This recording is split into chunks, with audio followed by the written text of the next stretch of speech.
anigoo ku hadlaya magacayga iyo magaca xildhibaanada golaha shacabka ee baarlamaanka jamhuuriyadda Soomaaliya waxaan marka hore mahad u jeedinayaa gudoomiyaha baarlamaanka Jabuuti mudane Maxamed Cali Xamuud sida gacaltooyada le noogu soo dhaweeyay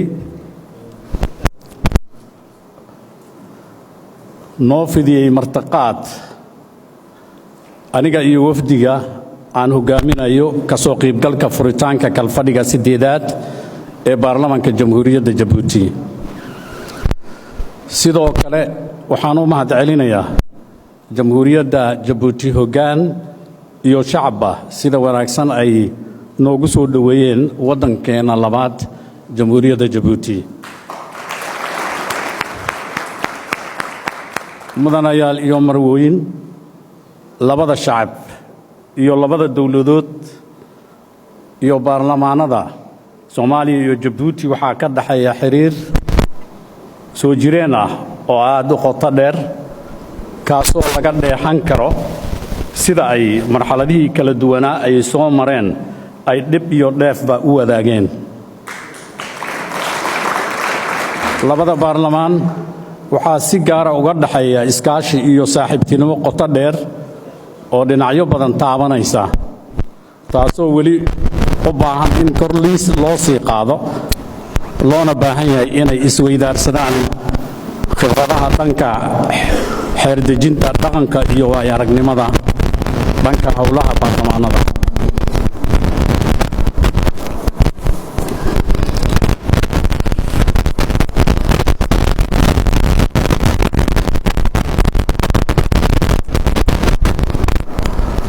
baarlamaan waxaa si gaar ah uga dhaxeeya iskaashi iyo saaxiibtinimo qoto dheer oo dhinacyo badan taabanaya mudanayaal marwooyin baarlamaanada labada dal Soomaaliya iyo Jabuuti waxay leeyihiin mas'uuliyado aad muhiim u ah oo ay ugu horeyso meelmarinta qawaaniinta muhiimka u ah danaha dhaqaalaha dalka mudanayaal furitaanka kalfadhiga baarlamaanada marka ay furmayaan baarlamaanada waa marka xildhibaan walba oo baarlamaanka ka tirsan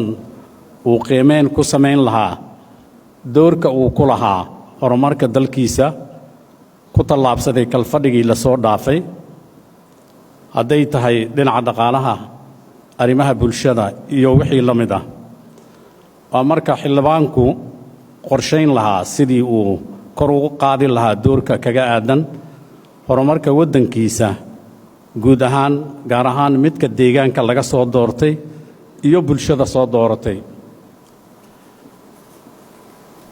dal walba dadkiisa ayaa horumarin kara horumarka kuma xirna keliya inaad leedahay dhul aad u ballaaran xeebta ugu dheer qaaradda adduunka aad ka degan tahay iyo tirada dadkaaga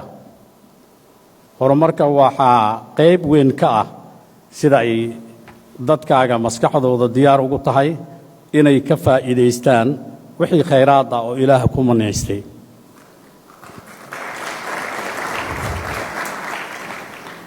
sida aad la socotaan dawladnimada Soomaaliya waxay hadda maraysaa marxalado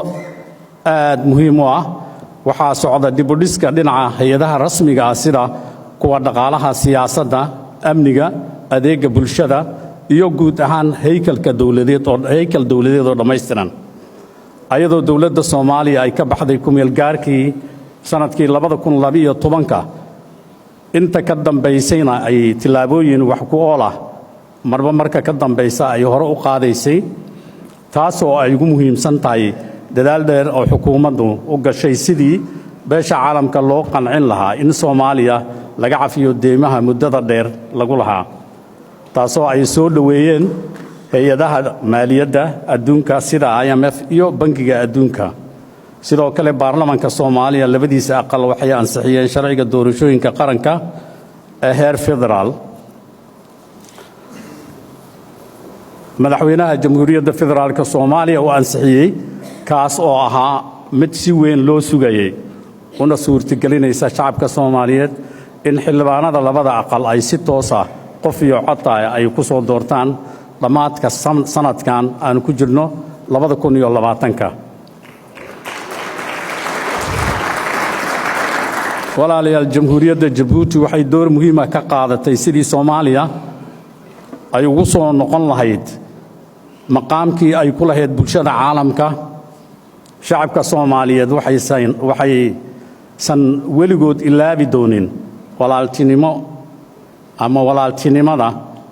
ay dawladda Jabuuti iyo shacabkeeda ka soo qaateen wax ka qabashada duruufihii adkaa ee la soo gudboonaaday shacabka iyo dawladda Soomaaliya. waxaa xusid mudan doorkii muhiimka ah ciidamada Jabuuti oo ka mid ah ciidamada AMISOM ee Soomaaliya ka howlgala. ciidamada Hiil Walaal ay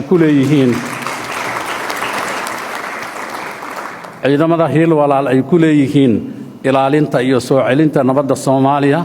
ayagoo naftooda u huray sidii shacabka Soomaaliyeed ay u heli lahaayeen amni iyo xasilooni. ugu dambeyn shacabka iyo dawladda Jabuuti waxaan u rajaynayaa horumar iyo barwaaqo. assalaamu calaykum waraxmatullaahi wabarakaatu.